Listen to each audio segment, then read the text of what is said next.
Kepada Tuan dan Puan, para anggota DPR yang terhormat, apa kabar hari ini? Sepertinya tak sebaik biasanya. Sama, di sini pun begitu. Kita semua memang sedang diuji. Hidup memang tak selalu baik, kan? Seperti kami-kami ini, Tuan dan Puan juga mungkin lebih banyak bekerja di rumah. Kalau lihat siaran sidang atau rapat terbuka di gedung DPR sekarang sih kelihatannya banyak kursi yang kosong. Tapi biasanya juga kosong kan ya?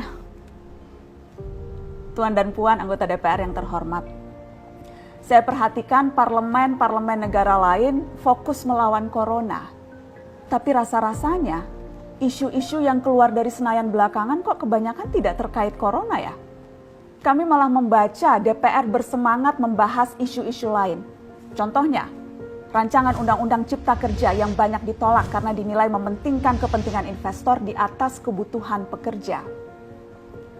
Presiden Jokowi pekan lalu sempat menyatakan pemerintah dan DPR menunda pembahasan salah satu klaster di rancangan undang-undang itu, klaster ketenagakerjaan. Ini untuk memberi kesempatan mendalami substansi dan mendapat masukan dari banyak pihak. Berpegang pada alasan itu, maka sudah seharusnya klaster lain dalam RUU Cipta Kerja pun perlu ditinjau ulang. Karena yang lain juga bukan tanpa masalah, terutama dari perspektif lingkungan dan keadilan gender. Tidak cukup hanya menunda pembahasan satu klaster saja.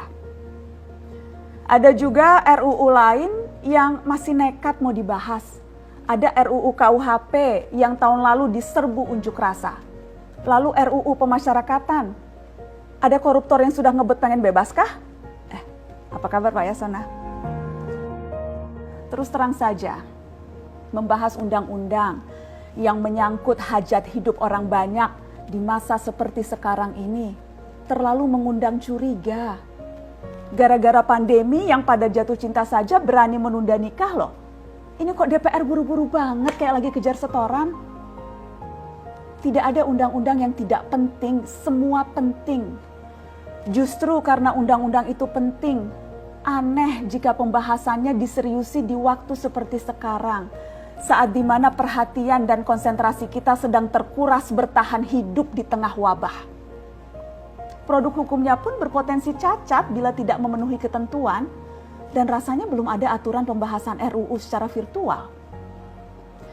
Jika ngotot menuntaskan Omnibus Law atau RUU KUHP atau RUU pemasyarakatan, jangan salahkan jika ada yang menilai DPR tidak menjadikan perang melawan corona sebagai prioritas. Saya percaya setiap tindakan dan keputusan di masa krisis mencerminkan skala prioritas. Atau memang inikah prioritas wakil-wakil rakyat kami saat ini? Bikin ribut juga jelas tak seharusnya jadi prioritas. Satgas COVID-19 DPR kemarin dikabarkan mengimpor jamu ilegal dari Tiongkok secara besar-besaran untuk pasien positif virus corona. Satgas kemudian membantah itu, katanya ini diproduksi di Jakarta dan merupakan sumbangan Wakil Ketua DPR RI Sufmi Dasko yang akan dibagikan gratis ke berbagai rumah sakit. Kemudian dikabarkan juga jamunya mengandung bahan berbahaya dan belum terbukti klinis. Satgas lagi-lagi membantah, katanya sedang proses mendapatkan izin edar di Badan Pengawasan Obat dan Makanan. Sedang itu berarti belum kan ya? Tuan dan Puan yang terhormat, niat baik pun perlu proses yang baik. Proses yang semrawut hanya akan disusul polemik. Sementara sekarang kita sedang banyak-banyaknya menaruh harapan kepada negara. Tindak tanduk DPR salah benarnya akan selalu dilihat.